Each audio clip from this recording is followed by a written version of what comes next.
तेलंगाना में शुरू हुए मारवाड़ी गो पैक कैंपेन के विरोध में हमारे साथ मारवाड़ी बिजनेस कम्युनिटी से रिप्रेजेंटेटिव जुड़े हैं।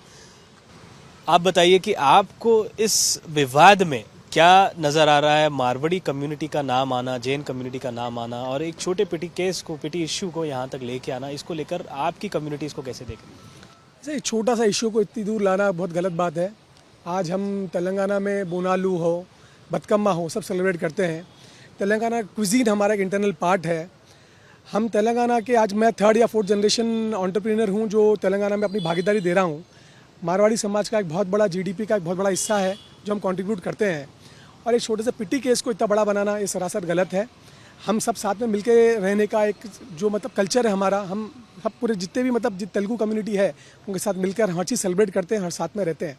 तो मुझे लगता है ये सब सरासर गलत है। ये छोटे से इशू को, ये लीडर, ये सब, ये जो नेता है ये आगे बढ़ा रहे हैं, ये गलत बात है बिल्कुल। जी, ये शुरू हुआ एक पार्किंग इश्यू को लेकर, लेकिन ये आग काफ़ी पुरानी है, बहुत तेज़ ये थी, यहाँ पर इस इशू में आकर भड़की। तेलंगाना का जो एक रेवोल्यूशन था वो भी एक लड़ाई झगड़े से ही शुरू हुआ, ये एक्टिविस्ट का बताना है। तो इस चीज़ को लेकर उनका एक ही शिकायत है कि आपकी कम्युनिटी पर आरोप ये लगा रहे हैं कि जो लोकल तेलंगाना के लोग हैं उनको एम्प्लॉयमेंट नहीं मिलता है, उनको बिजनेस करने के अपॉर्चुनिटीज़ नहीं मिलते हैं। करीब कुछ अडल्ट्रेटेड माल, जो मिलावटी माल भी आप लोग बेचते हैं, ऐसा आरोप एक्टिविस्ट लगा रहे हैं। तो इसको कैसे? आज हमारे जितने इंडस्ट्रियलिस्ट है, जो मारवाड़ी समाज के इंडस्ट्रियलिस्ट है, उसमें हर इंडस्ट्री में 80% जो लोग काम करते हैं वो लोकल पॉपुलेशन ही है। तो सरासर गलत है कि अल्ट्रेशन होता है, ऐसा कुछ नहीं है कि अल्ट्रेशन होता है। हम हर किसी की भागीदारी लेकर ही काम करते हैं, तो ये बहुत गलत बात है ये। और तेलंगाना का जो रेवोल्यूशन भी हुआ था उसमें भी हमारे लोग, कई लोग पार्टिसिपेट किए थे। आज जो तेलंगाना बना है उसमें भी हम मारवाड़ियों का कई बड़ा रोल है। हमारे साथ अविनाश जी जुड़े हैं। आप बताइए सर, ये जो मर्चेंट एसोसिएशन के आप सेक्रेटरी भी रहे हैं, तो इस विवाद को लेकर कुछ अपशब्द भी कहे गए हैं। ये आरोप लगाया जा रहा है कि कम कैस्ट के हैं, चाहे यादव हो या माला हो, जिनका ये झगड़ा था, उनको कैस्ट के नाम पर कुछ अनाप शनाप बोला गया है, ऐसा आरोप वो लगा रहे हैं। और दूसरी बात ये है कि एक पब्लिक इंटरव्यू या डिबेट में तेलंगाना के लोग 1000-2000 में जब कमाते हैं तो पी के बैठ जाते हैं, पी के सो जाते हैं, ऐसा बोला है, ऐसा कह रहे हैं जो एक्टिविस्ट यहाँ पर आंदोलन कर रहे हैं। उनको उस चीज़ को क्या? पहले तो विषय ये है कि एक छोटी सी लड़ाई जहाँ पर भी जिन दो पक्षों के बीच में हुई वो अपशब्दों के कारण ही हुई।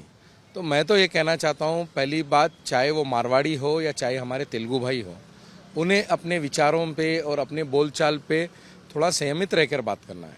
हाँ, ये बात है कि हमें संवैधानिक अधिकार है बोलने का, लेकिन इसका मतलब ये नहीं है कि हम अनर्गल बातें कुछ भी कह दें एक दूसरे के पक्ष के लिए।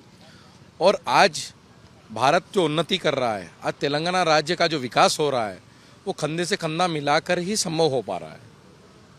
आज हमारी तीसरी चौथी पीढ़ी है, और हमारे किराना मर्चेंट एसोसिएशन में भी आप देख सकते हैं कि हमारे साथ में हमारे तेलंगाना के भी काफ़ी दुकानदार हैं, तेलुगु भाषी भी काफ़ी मेंबर्स हैं हमारे साथ।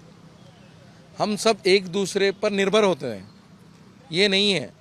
और अगर किसी ने किसी की व्यक्तिगत जीवन शैली पर टिप्पणी की है तो वो सरासर गलत है। वो अपना एक शौकिया तौर पर वो अपनी ज़िंदगी या जीवन शैली कैसे व्यतीत करते हैं वो उनके ऊपर निर्भर करता है। ये इसके ऊपर टिप्पणी करने का अधिकार किसी को नहीं है।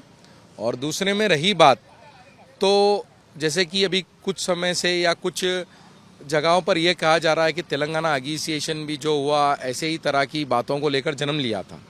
तो मैं, कुछ ही लोगों को ये पता होगा कि मारवाड़ी समाज के भी अनेकों लोगों ने अपनी शहादत की दी है।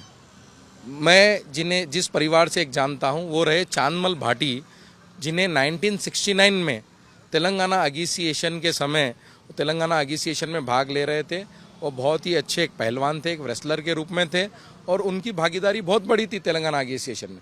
तो उनको आग लगाकर मार दिया गया था। आप सरकारी रिकॉर्ड्स में भी देख सकते हैं कि तेलंगाना बनने में योगदान मारवाड़ी समाज का भी रहा है।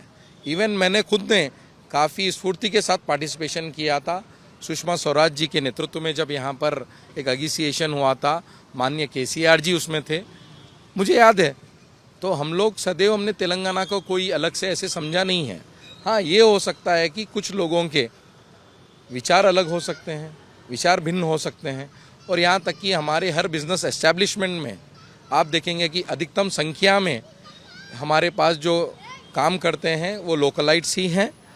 और इसी के साथ जब ये बात उठती है कि तेलंगाना में मारवाड़ी गो बैक, तो मैं कहना चाहता हूँ कि देश में ये एक संवैधानिक अधिकार दिया है कि कोई कहीं भी रह सकता है, व्यापार कर सकता है, व्यवसाय कर सकता है।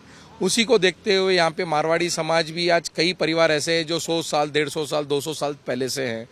कुछ को निज़ाम के वक्त में भी यहाँ पर पर्टिकुलरली एक व्यापार करने बुलाया गया था। तो उसी तरह आज का हमारा तेलंगाना का पद्मशाली समाज भी सूरत के अंदर बुनकर का कार्य करते हैं, हज़ारों की संख्या में है। आप देख सकते हैं कि राजस्थान में इंफ्रास्ट्रक्चर का कार्य जीवीके द्वारा हाईवेज बनाए जा रहे हैं। जीएमआर द्वारा देश के उत्तर भारत में भी, हिंदी भाषी प्रदेशों में भी एयरपोर्ट्स बनाए जा रहे हैं। आज हमारे देश की जो सर्वोच्च सबसे बड़ी माइनिंग और रिफाइनरी का प्रोजेक्ट चल रहा है पचपदरा राजस्थान बाड़मेर में, उसका कार्य हमारे मेगा इंजीनियरिंग कर रहे हैं। तो ये कोई एक क्षेत्रवाद की भाषा लेकर एक कम्युनिटी को टारगेट कर ये केवल एक छोटे मोटे लीडरों का काम है जो अपनी प्रसिद्धि पाने के लिए इस तरह के एजेंडे को उछाल रहे हैं। तो हमें उन्हें फेल करना है। हमें ये बताना है कि हम सब भारतीय एक हैं। हम भारत की उन्नति के लिए, जहाँ एक तरफ प्रधानमंत्री मोदी जी विकसित भारत की बात कर रहे हैं और हम लोग इस तरह की बात कर रहे हैं, तो ये बहुत ही बड़ा रोड़ा बन रहा है हमारे तेलंगाना के विकास में, हमारे भारत को विकसित भारत बनाने की दिशा की ओर। तो हम सबको सोचना चाहिए कि हम किस ओर आगे बढ़ रहे हैं। हम परस्पर एक दूसरे के साथ एक दूसरे को डेवलप करते हुए हमें आगे बढ़ना चाहिए।